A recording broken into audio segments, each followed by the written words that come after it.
Hi అండి.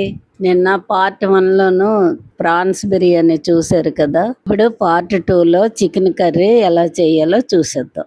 నేను 1 KG chicken తీసుకొని అందులో పసుపు ఉప్పు వేసి శుభ్రం కడుక్కొని పక్కన పెట్టాను. ఇప్పుడు మ్యారినేషన్ కోసం 1 టేబుల్ స్పూన్ అల్లం వెల్లుల్లి, 1 టీ స్పూన్ ఉప్పు, 1 టీ స్పూన్ పసుపు, 2 టీ స్పూన్లు కారం, 1 టీ స్పూన్ గరం మసాలా వేసి కలుపుకోవాలి.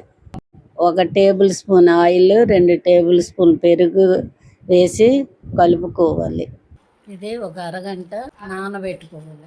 కడాయి పెట్టుకొని 2 టేబుల్ స్పూన్లు ఆయిల్ వేసుకొని ఒక పెద్ద ఉల్లిపాయ, 3 పచ్చిమిరపకాయలు పొడవుగా కట్ చేసుకొని దోరగా వేయించుకోవాలి. ఉల్లిపాయలు కాస్త వేగినాక ఒక పెద్ద టమాటా పొడవుగా కట్ చేసుకొని వేసి వేయించుకోవాలి. దించే 5 నిమిషాల ముందు కొత్తిమీర వేసుకొని కొంచెం వేయించి పక్కన పెట్టుకోవాలి.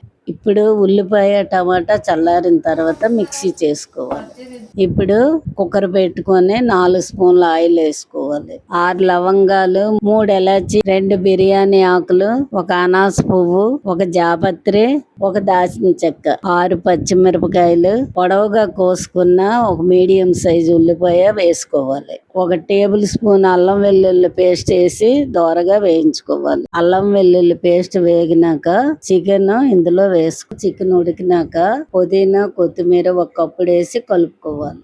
చికెన్ బాగా వేగినాక మిక్సీ పట్టిన ఉల్లిపాయ టమాటా పేస్ట్ ని చికెన్ లోనే వేసుకొని బాగా ఉడికించుకోవాలి. ముక్కలు బాగా ఉడికినాక 1 spoon chicken masala, 1 teaspoon ఉప్పు, 1 teaspoon garam masala, 1 teaspoon ధనియాల పొడి, 1 స్పూన్ కారం వేసుకొని మసాలాలన్నీ చికెన్ కి పట్టేలా ఉడికించుకోవాలి. 5 మినిట్స్ తర్వాత 1 గ్లాసుడు వాటర్ వేసి ఉడికించుకోవాలి. దించే ముందు పుదీనా వేసుకొని మూత పెట్టుకోవాలి. అంతే, చికెన్ కర్రీ రెడీ.